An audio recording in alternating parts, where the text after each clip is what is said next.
Good morning mga kaebong. Kumusta kayo? So, panibagong vlog na naman. Today is Friday, April 26. At derby na sa TGLC sa club na ating sinalihan. Ngunit bago yan, nag-meetos muna tayo ngayong umaga.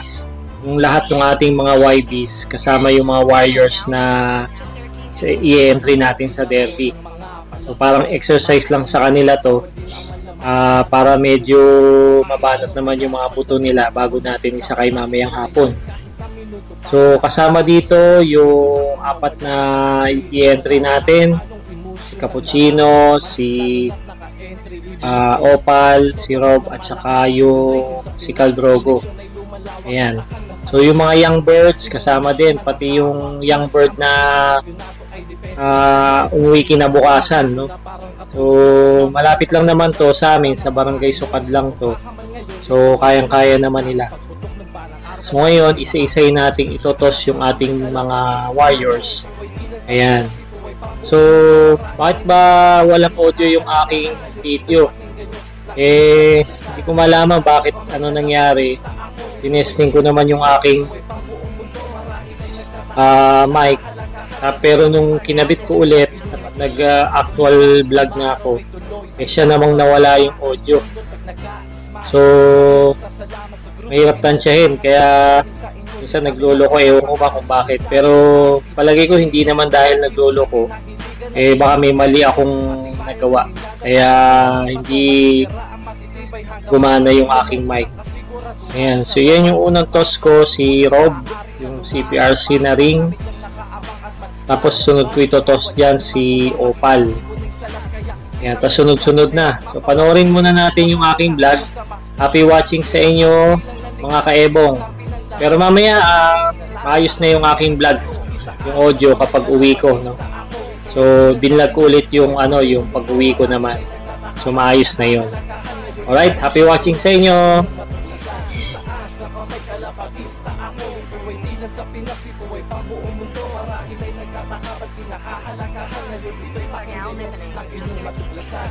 Ngayon alam nyo na anong laro meron kami. Ibon ng magkakalaban at hindi kami. Hindi kasama ang damdamin pag oras ng bulungan. Bawal sa amin na iyakin, kaya tanggapin na lang na hindi lahat ng oras panako'y pabor sa'yo. Marami ang nakaabang na papalit sa'yo. Walang samaan ng loob. Tayo'y magkalapatid, hindi kaibigan turingan kundi magkakapatid. Maunahan mo man ako, kita-kits na lang sa viral matic yan, natalo ka kapag ibon mo ay mabagal. Kaya't kailangan natin na palaging mag-ensayo. Sa pambato mo na ibon ay suriin mong masyado. Dapat tama na gamot sa kanya'y maibibigay. Isa yan sa magiging susi para di siya bumigay. Pagandahan sa pagpili na linyad at tatatak. Kasama mo ang iyong ibon na magiging alam mo. Itaas ang kamay, kalapatis na ako. Ito ay bilang sa Pinas, ito ay pambuong mundo. Marahil ay nagtatakabat, pinahahalagahan. Ngayon ito'y pakinggan nyo ng inyong matuklasan. Itaas ang kamay, kalapatis na ako. Ito ay bilang sa Pinas, ito ay pambuong mundo. Marahil ay nagtatakabat, pinahahalagahan. Ngayon ito'y pakinggan nyo ng inyong matuklasan. Itaas ang kamay, kalapatis na ako. Ito ay bilang sa Pinas, ito ay pambuong mundo. Marahil ay nagtatakabat, pinahahalagahan. Ngayon ito'y pakinggan nyo ng inyong matuklasan. Itaas ang kamay, kalapatis na ako. Ito ay bilang sa Pinas, ito ay pambuong mundo. Marahil ay nagtatakabat, pinahahalagahan. Ngayon ito'y pakinggan nyo ng inyong matuklasan.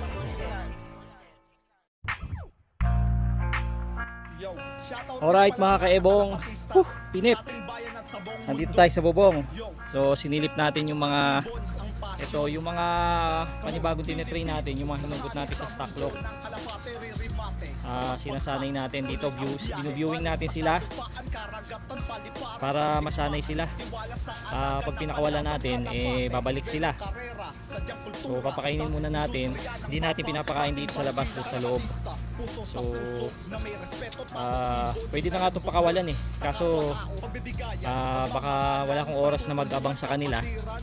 So sa next week ko na lang sila pakakawalan. So pa-vlog natin siya. Right, so papapasukin ko muna doon sa trapdoor isa-isa para di sila kumain sa loob. Kaya pulihin. Ang ilap. May ilap. Okay.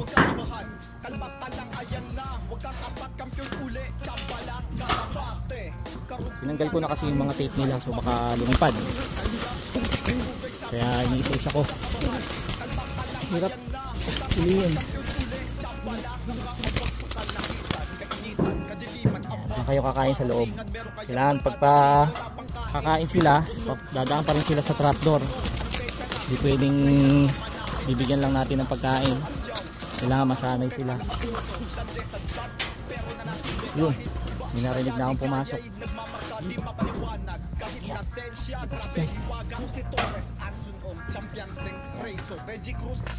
Silipin natin kung kumpleto yung mga warriors natin na yung tinos natin kanina sa yan na malapit lang sa sukat. Kumpleto na sila guys, so napakain ko na rin. Ayan, tapos yung asawa ni Rob, tinigyan ko ng chick rooster. Ayun, parang dessert niya, para may baon siya. Habang nandiyan siya sa pugad, hindi magugutom yung mga inakay. Kasi mamaya luluwas ako ng Makati. Iwan ko nga lang yung yung ibon ko doon sa loading station. Maaga pa lang iiwan ko na doon para masiguradong ma-load mamaya. Papaload ko na lang. Ito yung isang natin, red bar. Hindi bago pa. Ayaw kong pumasok agad.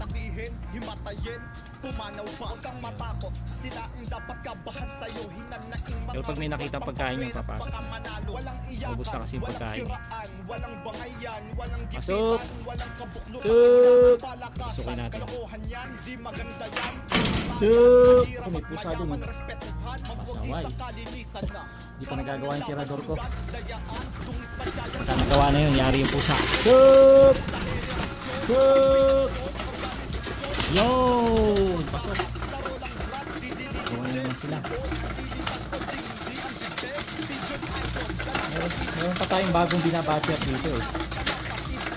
Inaalala nyo yung manggaline na kak na nakawala sa breeder ko, binalik ko dito sa Flyers Lock. Paano yung anak niya,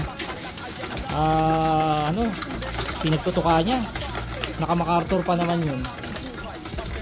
So ang ginawa ko, hiniwalay ko yung hiniwalay ko na yung inakay kasi more than 25 days na naman yun, saka tumutuka na. So binaklas ko na rin yung parents dahil may paparisan akong iba. So yung pack na manggalay nandito. Asan ba yun? Gagawin kong ipangkakarera natin yun kasi may edad na yun eh. So babatchery natin yun tapos kakarera natin. Parang hindi lumalabas na dito yata sa gilid. Ayun ba? Ayun oh. Yun yung manggalay natin. May teritoryo ka na dyan ah. Ayun yung manggalay natin. So binabatcher ko yan dito. Doon ko binuviewing sa taas. Dito lang sila kumakain. Pagka nasana yan, magkakarera din natin. So gusto ko mapatunayan kung talagang mausay itong manggalay na to. Ayan.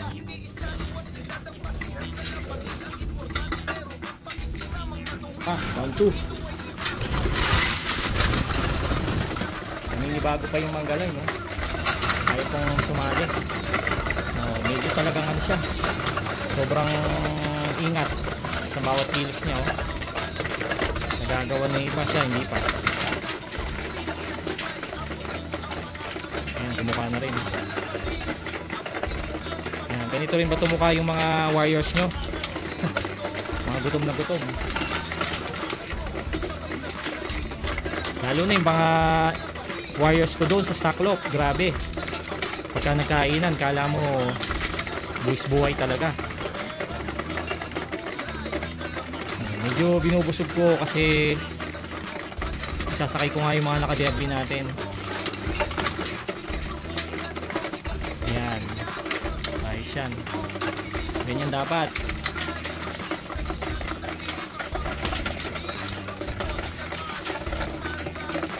So walang nawala, pati yung ating YB, ito yung ating pinakabata, si Rookie. Yung Rookie natin na Dirty Blue Bar, nakauwi din. Ayos. Pati si Bunso, yung naglulugon, nakauwi din. Ayun, yung nasa ibabaw. Ito, yan, nakaano yung pakpak. Si Bunso yan, nakauwi din siya.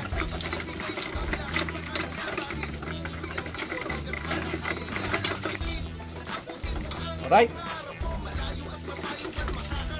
Dito ko natatapusin ang vlog. Maraming salamat sa inyong panonood mga kaemong.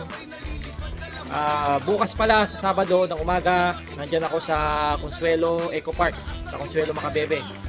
Yan, sa umaga. Tutos ako ng mga YBs natin. So, kita-kits mga kaebong. Muli, ito ang inyong nervyosong fancier, Emong Love TV. Keep safe, God bless, bye-bye!